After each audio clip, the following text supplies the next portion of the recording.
কোনো ধরনের third party apps ছাড়াই যে কোনো ছবির ব্যাকগ্রাউন্ড ব্লার করে নিতে পারবেন খুবই সহজে।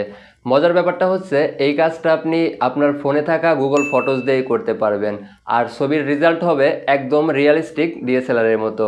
ওকে, চলে আসলাম মোবাইল স্ক্রিনে। ফার্স্ট অফ অল আপনাদের ফোন থেকে গুগল ফটোস অ্যাপটা ওপেন করবেন এবং এইখানে এসে আপনারা যেই ছবিটার ব্যাকগ্রাউন্ড ব্লার করতে চান প্রথমেই সেই ছবিটা সিলেক্ট করে নেবেন। এরপর নিচের এডিট অপশন একটি টাচ করে দিবেন। টাচ করার সাথে সাথে আপনারা এইখানে আরও কিছু অপশন কিন্তু পেয়ে যাবেন।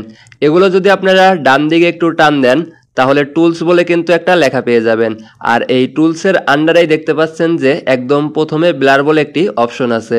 জাস্ট এই ব্লার অপশনে একটি টাচ করবেন। টাচ করার কয়েক সেকেন্ড অপেক্ষা করার পরে আপনারা কিন্তু দেখতে পারবেন যে আপনাদের ছবিটার ব্যাকগ্রাউন্ড খুব সুন্দরভাবে ব্লার হয়ে গেছে এবং নিচে যে অ্যাডজাস্টের অপশন দেখতে পাচ্ছেন এটার মাধ্যমে কিন্তু আপনারা ছবির ব্লার কম বেশি করতে পারবেন। আপনাদের ছবি অনুযায়ী এটা আপনারা অ্যাডজাস্ট করে নেবেন। এরপর ডান, জাস্ট এই অপশন একটি টাচ করবেন। এখানে কিন্তু আরও মজার একটি কাজ আছে, সেটা হচ্ছে আপনারা একদম প্রথমে চলে আসবেন। আপনাদের ছবির রেজলিউশন যদি খারাপ হয়ে থাকে তাহলে আপনারা ইনহ্যান্স, জাস্ট এই অপশন একটি টাচ করবেন। টাচ করার সাথে সাথে আপনাদের ছবিটা কিন্তু একদম ক্লিয়ার হয়ে যাবে। এরপরে সেভ কপি, জাস্ট এই অপশন একটি টাচ করে দিবেন। আর ছবির রেজাল্ট আপনারা কিন্তু দেখতে পাচ্ছেন যে কতটা সুন্দরভাবে কিন্তু এই ছবিটার ব্যাকগ্রাউন্ড ব্লার হয়েছে।